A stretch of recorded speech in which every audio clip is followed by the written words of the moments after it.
Wow! किती छान लेयर्सवाली खारी तयार झाली. ही खारी बघून तुम्हाला असं वाटत असेल आपण कुठल्यातरी बेकरीतून आणली. पण ही बेकरीतून न आणता आपण घरच्या घरी घरातील साहित्यापासून खारी बनवलेली आहे. तुम्ही खारीच्या लेयर्स बघून इमॅजिन करू शकता, खारी किती क्रिस्पी तयार झाली असेल. अशा प्रकारे खारी तुम्ही करून स्टोअर करून ठेवू शकतात 1 महिन्यासाठी. हे बघा, किती छान लेयर्स सुटलेले आहे खारीला. आता इथे गरमागरम कुरकुरीत खारी तयार झाली. आता आपण ही भरपूर लेयर सुटलेली खारी गरमागरम चहासोबत खाऊया. हे बघा, बघता क्षणी तोंडाला पाणी सुटेल अशी आपली खारी तयार झालेली आहे. नमस्कार, स्वागत आहे तुमचं सीमा अँड कोमल रेसिपी चॅनलमध्ये. रेसिपी तर तुम्हाला कळालीच आहे. त्यामुळे जास्त वेळ वाया न घालता आपण साहित्याकडे वळूया. बेकरी स्टाईल क्रिस्पी खारी बनवण्यासाठी लागणारं साहित्य. इथे मी 2 कप मैदा घेतलेला आहे. इथे आपल्याला मैदा चाळून घ्यायचा आहे चाळणीच्या सहाय्याने. शक्यतो चांगल्या ब्रँडचा मैदा घ्यायचा. त्यानंतर 1/3 कप कॉर्नफ्लॉवर, 1/3 कप मैदा. हा मैदा मी कशासाठी घेतला ते तुम्हाला पुढे कळणारच आहे.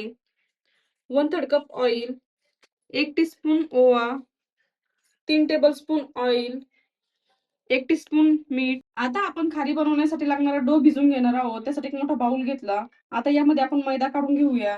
इथे आपल्याला आता मैदा चाळायची गरज नाही, कारण आपण सुरुवातीलाच मैदा चाळून घेतला होता. त्यानंतर चवीनुसार मीठ ॲड करून घ्यायचं आहे आपल्याला मैद्यामध्ये. आता इथे मैद्यामध्ये मीठ टाकून झालं. आता आपण यामध्ये ओवा टाकणार आहोत. ओवा टाकताना आपल्याला ओवा थोडासा हातावर चोळून घ्यायचा आहे. म्हणजे त्यामध्ये चांगला फ्लेवर उतरेल. आता इथे मैद्यामध्ये आपण तेलाचं मोहन टाकणार आहोत. इथे आपल्याला तेल गरम करायची गरज नाही. इथे खारी बनवताना मैद्यामध्ये तेल टाकण्याचं हेच कारण आहे, की छान खारी कुरकुरीत तयार होते. आता आपल्याला चांगलं मैद्याला तेल लावून घ्यायचं आहे. त्यासाठी हाताने चांगला मैदा चोळून घ्यायचा. ही प्रोसेस आपल्याला 5 मिनिटासाठी करून घ्यायची आहे चांगली. आता तुम्ही बघू शकता 5 मिनिटाच्या नंतर मैद्याचं कसं टेक्स्चर चेंज झालेलं आहे. हे बघा मैद्याची अशी मूठ तयार होऊ लागली. सुरुवातीच्या मैद्यामध्ये आणि आताच्या मैद्यामध्ये खूप फरक झालेला आहे. अशी जर मूठ तयार झाली ते समजून घ्यायचं आपलं मोहन एकदम परफेक्ट पडलेलं आहे. आता आपण खारीचा डो भिजवायला सुरुवात करूया. त्यासाठी ते फ्रिजमध्ये ठेवलेलं थंड पाणी घ्यायचं आहे. इथे आपल्याला एकदम चिल्ड वॉटर पाहिजे. आता इथे लागेल त्याप्रमाणे पाणी ॲड करून एकदम घट्ट डो भिजवून घ्यायचा आपल्याला. इथे खारीचा डो भिजवताना मी चिल्ड वॉटर का टाकलं तुम्हाला हा प्रश्न पडला असेल. चिल्ड वॉटर टाकल्यामुळं खारीचा एकदम बेस्ट रिझल्ट येतो. Same bakery style. आणि सर्वात महत्त्वाची टिप्स हीच आहे, की एकदम आपल्याला सॉफ्ट डो भिजवायचा नाही. इथे आपल्याला घट्ट डो भिजवून घ्यायचा आहे. इथे मी 2 कप मैद्यासाठी 3/4 कप पाणी घेणार आहे डो भिजवताना. जास्त पाणी ॲड करायचं नाही. आता तुम्ही बघू शकता अशा प्रकारे एकदम टाईट डो भिजवून घेतलेला आहे मी खारी बनवण्यासाठी. आता आपण थोडंसं हातावर ऑइल लावून घेऊया. इथे आपल्याला डोची चांगली मसाज करून घ्यायची आहे अशा प्रकारे. म्हणजे डो चांगला सॉफ्ट होईल. ही प्रोसेस आपल्याला 5 मिनिटासाठी करून घ्यायची आहे. आता इथे खारी बनवण्यासाठी लागणारा डो आपला रेडी झाला. आता आपण 5 मिनिटासाठी डो रेस्ट करण्यासाठी ठेवणार आहोत. त्यासाठी यावर झाकण ठेवायचं आपल्याला. आता आपण खारीच्या लेयर्सवर लावण्यासाठी लागणारा साठा तयार करून घेणार आहोत. त्यासाठी एक बाउल घ्यायचा आपल्याला. आता यामध्ये आपण मैदा ॲड करून घेऊया. त्यानंतर कॉर्न फ्लोअर ॲड करून घ्यायचा आहे. आता आपण इथे 1/3 कप ऑइल ॲड करून घेणार आहोत. इथे मी साठा बनवताना पण ऑइलचाच यूज केलेला आहे. तुम्हाला हवं असेल तर तुम्ही तूप पण घेऊ शकतात. पण तुपाने खारी खस्ता तयार होते, कुरकुरीत तयार होत नाही. इथे मला खारी कुरकुरीत पाहिजे त्यामुळे मी इथे ऑइल घेतलेलं आहे.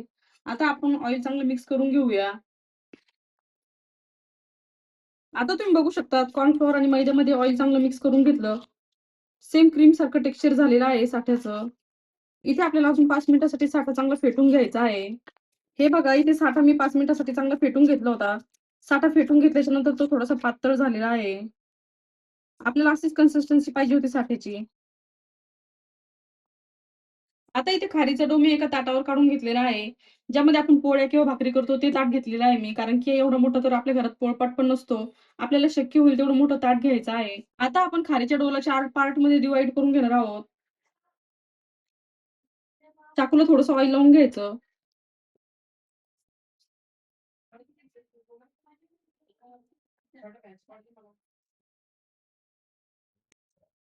म्हणजे मैदा त्याला चिटकत नाही. हे बघा अशा प्रकारे मी 4 पार्टमध्ये डो डिव्हाईड करून घेतलेला आहे. इथे आपण डोला 4 पार्टमध्ये डिव्हाईड करून घेतलं होतं. आता त्यापैकी एक भाग घ्यायचा आहे आपल्याला. त्याला अशा प्रकारे गोल-गोल करून घ्यायचं, बॉलसारखं.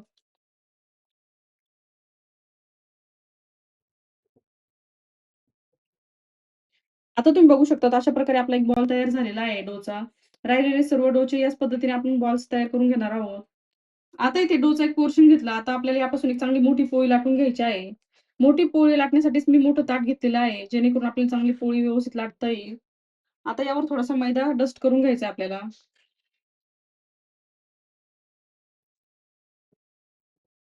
इथे आपल्याला चांगली पातळ पोळी लाटून घ्यायची आहे. आता इथे एक गोष्ट लक्षात ठेवायची आहे आपल्याला. पोळी लाटताना एकसारखी लाटून घ्यायची आहे. जर कुठे पोळी जाड राहिली तर खारीचे लेयर्स जाड राहू शकतात. इथे एकदम पातळ पोळी लाटून घ्यायची आहे.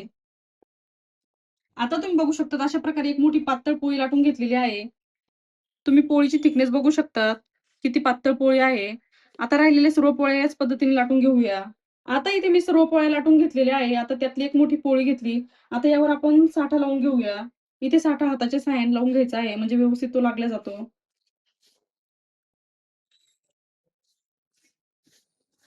आता इथे मी पोळीवर चांगली पातळ लेयर लावून घेतलेली आहे साठ्याची. आता यावर थोडासा मैदा डस्ट करून घ्यायचा आहे.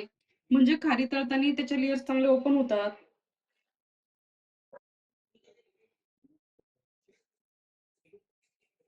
आता इथे पोळीला साठा पण लावून घेतला. त्यानंतर थोडासा मैदा डस्ट करून घेतला. आता यावर आपण दुसरी पोळी सेट करून घेऊया. असं करून आपल्याला सर्व पोळ्या सेट करून घ्यायच्या आहे. आता या पोळीवर पण आपण सुरुवातीला साठाच लावून घेणार आहोत.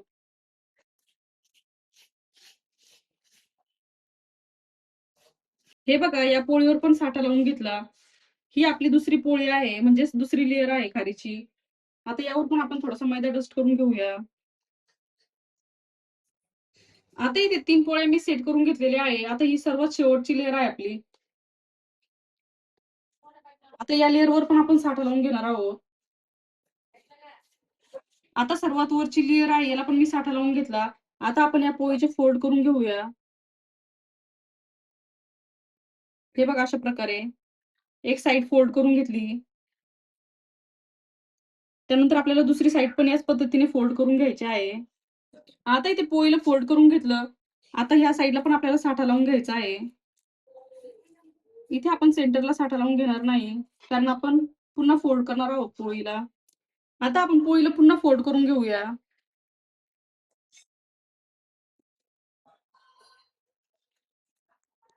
आता इथे पोळीला पूर्णपणे मी फोल्ड करून घेतलं. आता हा फोल्ड केलेला डो आपण 5 मिनिटासाठी फ्रिजमध्ये ठेवणार आहोत. आपण ज्या पोळ्या फोल्ड करून घेतल्या होत्या, त्या पोळ्याचा डो आपण फ्रिजमध्ये ठेवला होता.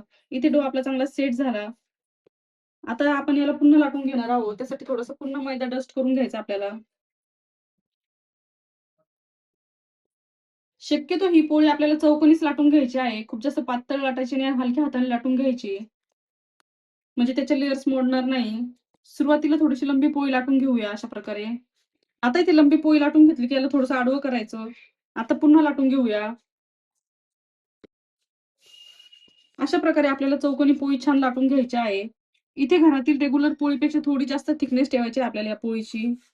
आता तुम्ही बघू शकता अशा प्रकारे मी चौकोनी पोळी लाटून घेतली. तुम्ही पोळीची थिकनेस बघू शकता. इथे एकदम परफेक्ट पोळी लाटून घेतलेली आहे आपण खारी बनवण्यासाठी. आता तुम्ही बघू शकता अशा प्रकारे पोळी लाटून झाली. आता आपण या पोळीच्या पट्ट्या कट करून घेऊया खारीच्या आकाराच्या. इथे खारी तुम्हाला छोटी किंवा मोठी कशी पाहिजे ते तुम्ही तुमच्या आवडीनुसार ठरवू शकता.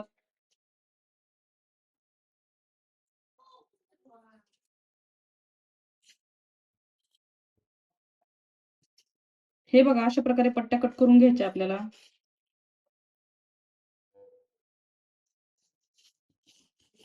आता तुम्ही बघू शकता अशा मी लंब्या-लंब्या पट्ट्या कट करून घेतल्या. आता आपण याला खारीचा आकार देऊया.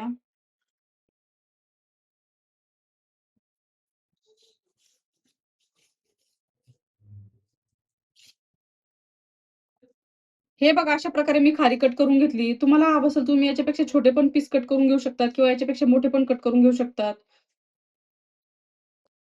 आता इथे खारी तळण्यासाठी मी कढईमध्ये ऑइल ठेवलेलं आहे गरम करण्यासाठी. गॅसची फ्लेम मीडियम ठेवायची आपल्याला. हाय फ्लेमवर अजिबात तेल गरम करून घ्यायचं नाही. तशाने तेलाचं टेम्परेचर जास्त होऊ शकतं. आता इथे आपलं ऑइल गरम झालेलं आहे. इथे खूप कडकडीत ऑइल गरम करून घेतलेलं नाही. इथे गॅसची फ्लेम कंटिन्यू मीडियम ठेवायची आपल्याला. आता यामध्ये आपण खारी ॲड करून घेऊया. इथे आपल्याला मीडियम फ्लेमवरच खारी तळून घ्यायची आहे. म्हणजे खारीचे चांगले लेयर्स सुटतात. आता जोपर्यंत खारी वरती येत नाही तोपर्यंत आपल्याला त्याला हलवायचं नाही. आता तुम्ही बघू शकता खारी हळू-हळू ऑइलच्या वरती यायला सुरुवात झालेली आहे. हे बघा, इथे सर्व खारी वरती आलेली आहे ऑइलच्या. आता आपण खारीला पलटी मारून घेऊया. इथे आपल्याला आलटून-पलटून छान गोल्डन कलर येईपर्यंत खारी तळून घ्यायची आहे. तुम्ही बघू शकता खारीला किती छान लेयर सुटायला सुरुवात झाली. आता तुम्ही बघू शकता आलटून-पलटून गोल्डन कलर येईपर्यंत मी खारी तळून घेतल्या. आता आपण या खारी ऑइलमधून बाहेर काढून घेऊया. तुम्ही लेयर्स बघू शकता खारीची किती छान सुटलेले आहे. बाकीचे राहिलेले खारी याच पद्धतीने तळून घेऊया. हे बघा इथे खारीची अजून एक बॅच मी तळून घेतली. तुम्ही बघू शकता किती छान लेयर सुटलेले आहे खारीला. आता तुम्ही बघू शकता अशा प्रकारे बेकरी स्टाईल कुरकुरीत खारी तयार झालेली आहे. खारीचे लेयर्स बघू शकता. इथे मी छान गरमागरम चहासोबत खारी सर्व्ह केलेली आहे. तुम्ही बघू शकता खारीला किती छान लेयर्स सुटलेले आहे. ही खारी बघून वाटत सुद्धा नाही आपण घरच्या घरी बनवली. खूप सारी लेयर्सवाली बेकरी स्टाईल खारी तयार झाली. हे बघा, किती छान लेयर सुटलेले आहे खारीला. आता इथे मी तुम्हाला एक खारी तोडून दाखवते. तुम्हाला त्याहून कळेल आपली खारी किती क्रिस्पी तयार झाली. हे बघा, तुम्ही बघू शकता किती क्रिस्पी खारी तयार झाली. तुम्हाला आजची रेसिपी कशी वाटली आम्हाला कमेंटमध्ये नक्की कळवा आणि अशाच सिंपल आणि सोप्या रेसिपीसाठी Seema and Komal recipe channel subscribe करायला विसरू नका.